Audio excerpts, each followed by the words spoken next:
नमस्कार दोस्तों, आपका अपना YouTube चैनल रवि शॉर्ट जीके में आपका स्वागत है।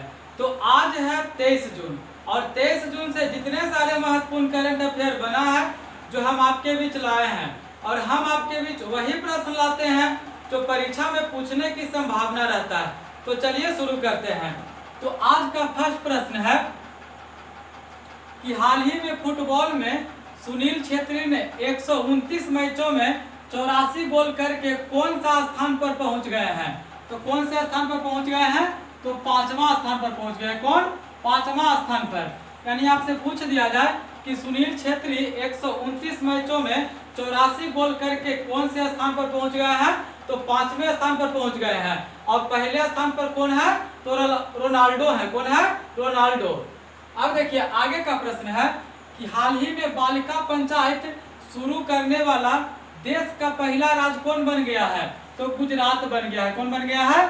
गुजरात बन गया है। यानी आपसे पूछ दिया जाए कि हाल ही में बालिका पंचायत शुरू करने वाला देश का पहला राज्य कौन बन गया है? तो गुजरात बन गया है। कौन? गुजरात।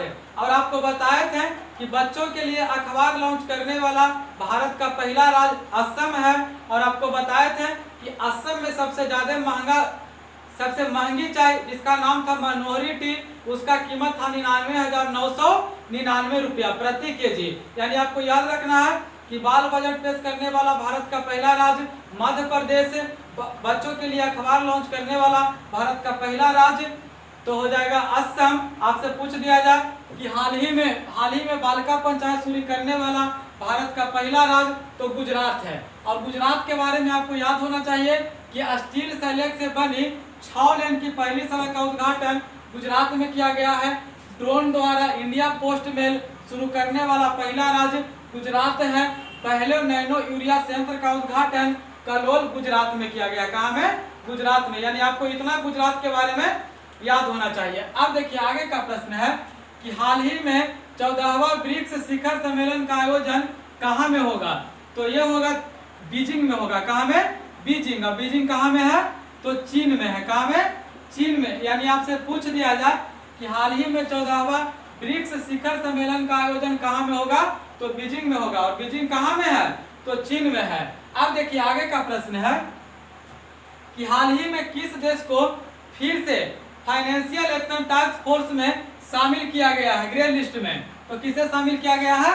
तो पाकिस्तान को शामिल किया गया है। किसे शामिल किया गया है? पाकिस्तान को। यानी आपसे पूछ दिया जाए कि 2018 से लगातार ग्रे लिस्ट में शामिल होने वाला कौन देश बन गया है? तो पाकिस्तान बन गया है। कौन? पाकिस्तान। अब देखिए फाइनेंशियल एक्शन टास्क फोर्स आ गया। तो फाइनेंशियल एक्शन टास्क फोर्स के वर्तमान अध्यक्ष कौन है? तो टी राजा कुमार है। कौन? टी राजा कुमार। अब देखिए आगे का प्रश्न है कि हाल ही में किसने ओलंपियाड 2022 का उद्घाटन किया है? तो हमारे शिक्षा मंत्री धर्मेंद्र प्रधान द्वारा किया गया है। किसे द्वारा? धर्मेंद्र प्रधान द्वारा। यानी आपसे पूछ दिया जाए कि हाल ही में किसने ओलंपियाड 2022 का उद्घाटन किया है? तो कौन किए हैं? तो धर्मेंद्र प्रधान। और धर्मेंद्र प्रधान वर्तमान में कौन है? तो है शिक्षा मंत्री। कौन है? शिक्षा मंत्री। अब देखिए आगे का प्रश्न है कि हाल ही में कुल अक्षय ऊर्जा वृद्धि के मामले में भारत कौन से स्थान पर है? तो तीसरे स्थान पर। कौन है? तीसरे स्थान पर है। यानी आपसे पूछ दिया जाए कि हाल ही में कुल अक्षय ऊर्जा वृद्धि के मामले में भारत को कौन से स्थान प्राप्त हुआ है? तो तीसरा स्थान प्राप्त हुआ। कौन सा स्थान? तीसरा स्थान प्राप्त हुआ। अब देखिए आपको बताए थे कि डीजल ऊर्जा को अक्षय ऊर्जा से जोड़ने का लक्ष्य कब तक रखा गया है?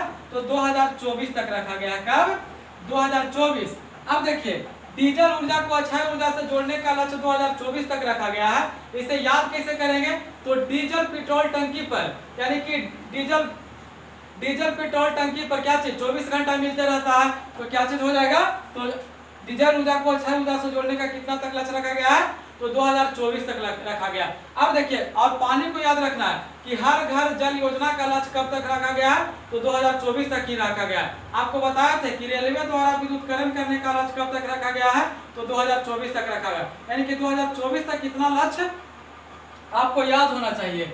अब देखिए आगे का प्रश्न है कि हाल ही में कौन सा देश पहली बार नाटो शिखर सम्मेलन में भाग लेगा? तो कौन सा देश लेगा? तो जापान लेगा। कौन?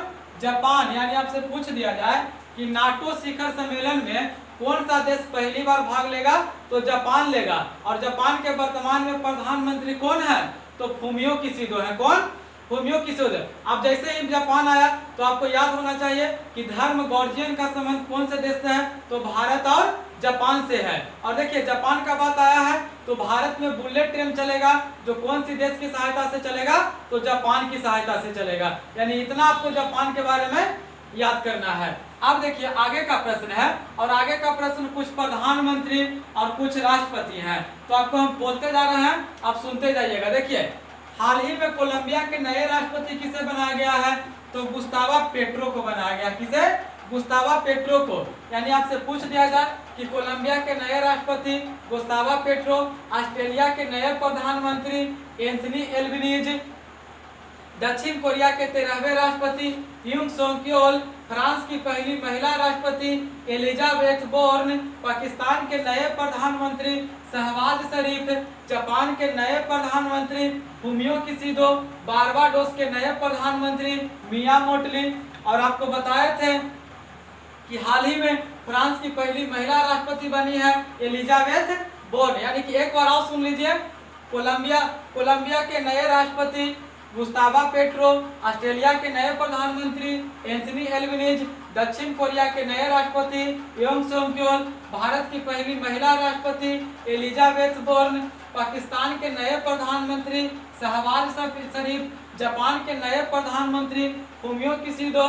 और आपको बोले थे कि बारबाडोस के नए प्रधानमंत्री मिया मोटली, चिली के सबसे युवा राष्ट्रपति तो आपको बताए थे कि ग्रेवियर बोरिक।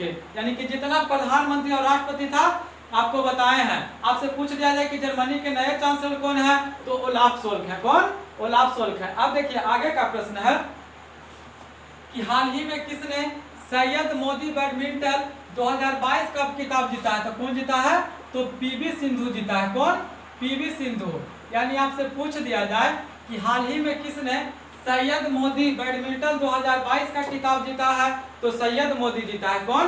सैयद मोदी। अब देखिए आगे का प्रश्न है, और आगे का प्रश्न बताने से पहले अगर हमारे आप चैनल पर पहली बार हैं तो चैनल को सब्सक्राइब करना ना भूलें और अपने दोस्तों के पास शेयर कीजिए।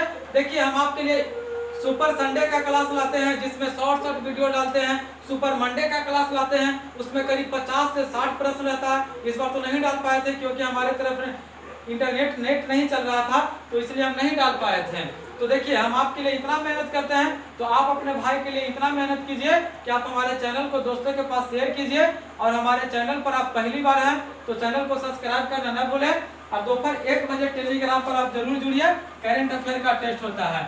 अब देखिए आगे का प्रश्न है, कुछ किताब है कि हाल ही में किसने Gautam Adani the man who change India पुस्तक के लेखक कौन है?